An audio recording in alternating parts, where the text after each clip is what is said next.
Bismillahirrahmanirrahim. Assalamualaikum warahmatullahi wabarakatuh. Alhamdulillahirabbil alamin. Walladzi arsala rasulahu bil huda wa dinil haqq liyudhhirahu 'ala dini kulli. Wa kafa billahi syahida. Wa asyhadu an la ilaha illallah wahdahu la syarikalah. Wa asyhadu anna Muhammadan abduhu wa rasuluh. Allahumma shalli ala Muhammad wa ala alihi wa ashabihi wa man tabi'ahum bi ihsanin ila yaumiddin. Ya ayyuhalladzina amanu taqullaha haqqa tuqatih wa la tamutunna illa wa antum muslimun wa ba'du. Fa inna asdaqal hadisi kitabullah wa khairal hadyi hadi Muhammadin sallallahu alaihi wasallam, syarrul umuri muhdatsatuha fa inna kulla muhdatsatin bid'ah wa kulla bid'atin dhalalah wa kulla dhalalatin finnar. Ayo ikhwah, pada kesempatan kali ini pesan singkat bertemakan waspada musuh-musuh Islam. Apa alasan tema kita angkat? Jawabnya, karena hidup itu persaingan. Allah telah menetapkan wa kadzalika ja'alna likulli nabiyyin aduwan sayatinal insi wal jinni yuhi ba'dhum ila ba'dhin zukhrufal qawli ghurura. Begitulah kami jadikan setiap nabi itu ada musuh, ada rival, ada pesaing, ada pihak yang beroposisi. Dari setan, mereka yang jauh dari kebenaran, entah jenis jinnya maupun manusianya, yang mereka menghiaskan kata-kata yang dikemas untuk menggelincirkan. Adapun tujuan tema kita angkat supaya tergali jiwa juang kita. Karena memang Allah akan membuktikan linan uzzura kaifa ta'malun, akan kami lihat bagaimana kamu berbuat, sehingga akan tampak siapa yang sabar, siapa yang punya jiwa mujahadah, jiwa juang, jiwa kesungguhan. Karena nilai kesuksesan itu berada pada mujahadah. Yang Allah berpesan, walladzina jahadu fina lanahdiyanahum subulana. Siapa yang berpayah-payah mengerahkan jiwa juangnya di jalan kami akan berikan kepada dia banyak jalan keluar. Untuk menjelaskan tema di atas,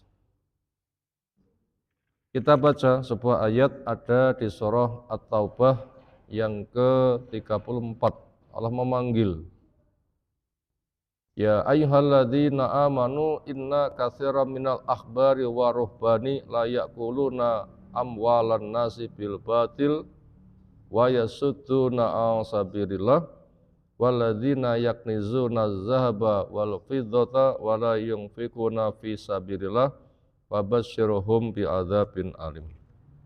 Wahai orang yang beriman, sesungguhnya sangat banyak dari ahli ilmunya orang Yahudi, dari ahli ibadahnya orang Nasara. Mereka memakan harta manusia, mengambil harta manusia dengan cara batil. Dan mereka menghalangi manusia dari jalan Allah. Dan orang-orang yang menyimpan, yang menggudangkan, yang menumpuk-numpuk, yang memiliki kanzun, emas perak, dan ketika mereka tidak mendermakannya, menyalurkannya, meninfakannya untuk jalan Allah, untuk meninggikan kalimat Allah, semuanya butuh sarana, butuh dana. Mereka tidak mau. Mereka tetap menggudangkannya, bahkan mereka menghalanginya, mengatakan jangan kamu danainya. Lalu mereka menggunakan dana itu untuk program mereka menghalangi jalan Allah, mensukseskan kekafirannya. Kepada mereka sampaikan kabar yang membuat kulit merinding, siksa yang dahsyat mengerikan, itu siksa yang sangat menyakitkan. Ayol ikhwah, musuh itu banyak. Di antaranya yang kita sebutkan di atas. Maka dari tema waspadalah musuh-musuh Islam, siapa saja mereka. Tentunya kita enggak menyebutkan semuanya, tapi di antaranya A, B, C. Soalnya ada 3 hal. Pertama, mereka pemakan harta yang didapatkan dengan cara batil. Jadi seolah hidup untuk makan. Berarti persis seperti hewan, makan senang-senang. Dan tidak mikir caranya halal atau haram. Siapa saja mereka? Pertama, banyak dari kalangan ulama Yahudi mengatasnamakan agamanya Yahudi, kitabnya Taurat, nabinya Nabi Musa, tapi mereka ngrekayasa, menyelisih kepada Taurat sendiri, bahkan ngotak-ngatik dan bertabrakan, bahkan menggugurkan dakwah Nabi Musa. Sebagaimana di At-Taubah 34 yang sudah kita baca di atas. Yang kedua, ahli ibadahnya Nasoro. Sregep beribadah, tetapi mereka enggak punya ilmu, ujung-ujungnya peribadatannya, amalannya itu untuk mencari dunia. Sampai agama dijadikan korban. Mereka hidup meninggalkan dunia, tapi sebenarnya untuk cari dunia. Seolah menjadi tokoh, tapi sebenarnya ketokohannya hanya untuk ngerampas harta dunia. Mereka hidup di tempat-tempat peribadatan mereka, kanisah mereka.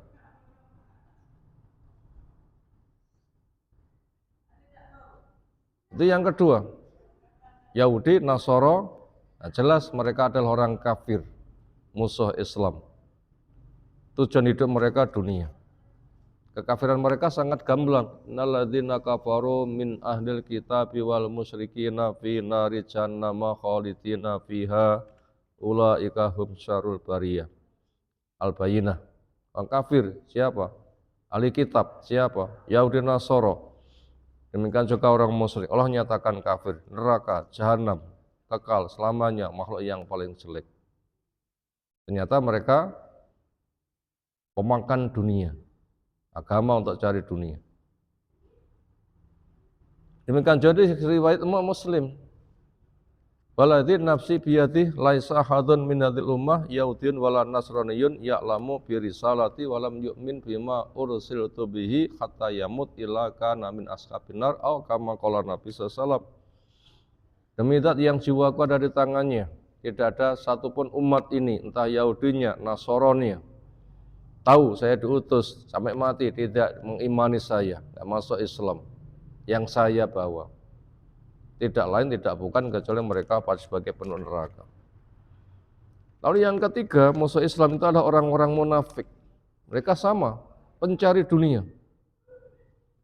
Sebagaimana di At-Taubah yang ke-58. Sifat mereka adalah wa in u'tu minha radu wa ilam yu'tau minha idahum yashotun. Ketika mereka diberi harta, ridho. Ketika mereka tidak diberi dari harta, dikala itu mereka marah-marah. Makanya mereka itu mencela. Baru ketika sudah diberi harta, mingkem mereka, diam. Munafik itu bahaya. Kafir tapi berpura-pura masuk Islam, ujung-ujungnya cari dunia. Lalu yang keempat, Khawarij.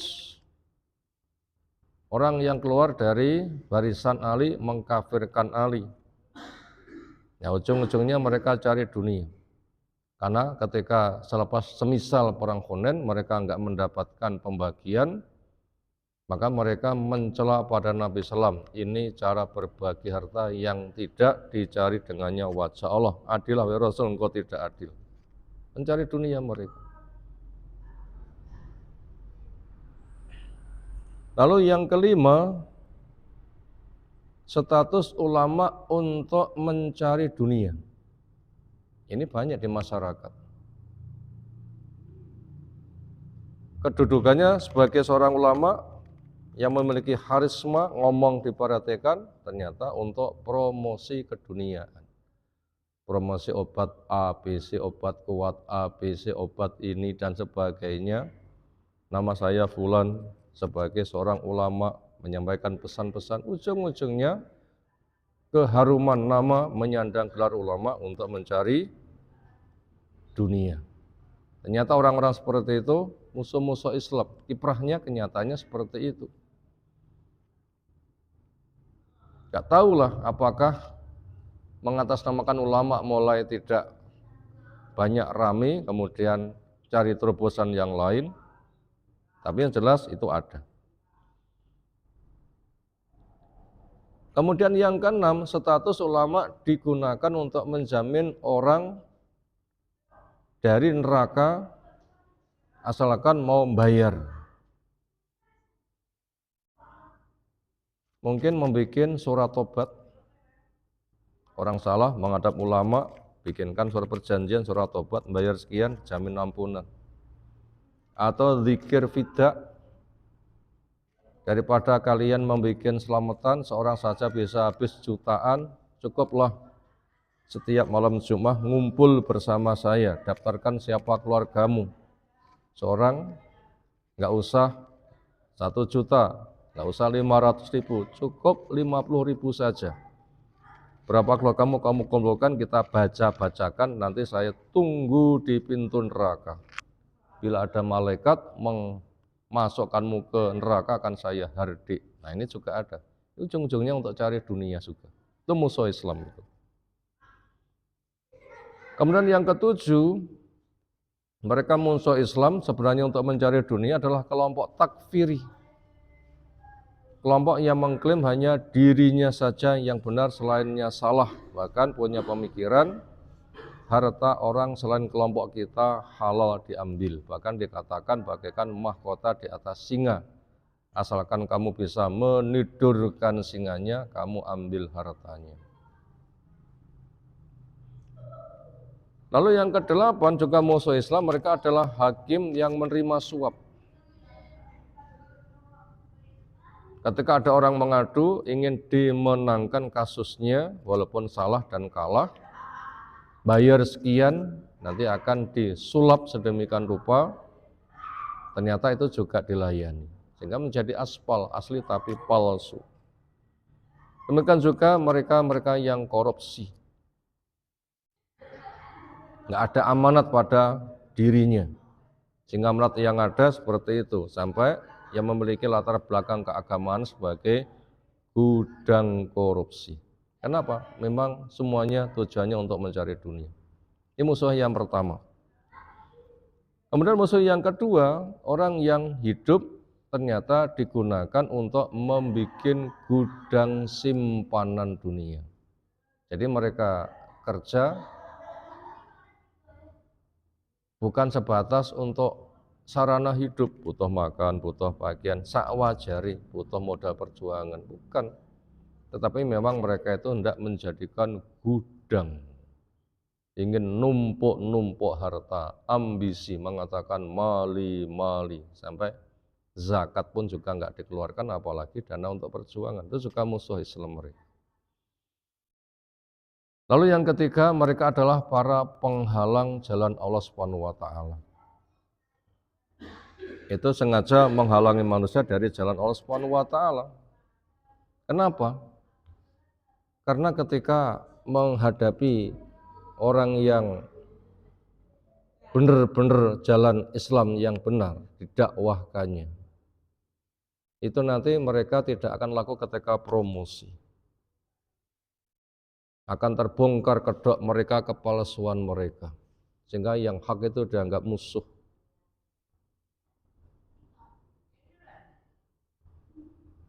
Makanya mereka menjatuhkan martabatnya. Jangan ke sana, diberikan nama ini itu, resikonya begini, berbagai macam tuduhan yang miring-miring. Yang itu sangat mengerikan dan membahayakan. Itu musuh-musuh Islam. Sehingga orang-orang kafir malah aman, tetapi yang hak malah dihalang-halangi.